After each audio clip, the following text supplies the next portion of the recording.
Guys, kakain ba kayo nito guys? Ayan, puso ng saging na may maraming itlog. Ayan. Yan. Parang inadobo. Parang adobong saging. Yung puso ng saging, tapos sinaluan ng maraming itlog. Ayan guys. Ang sarap-sarap niyan guys.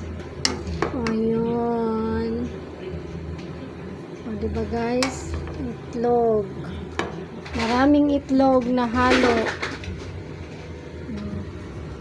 O, diba guys? Ang sarap yan guys. Kumakain ba kayo niyan? Sarap. Kain tayo guys. Kain na.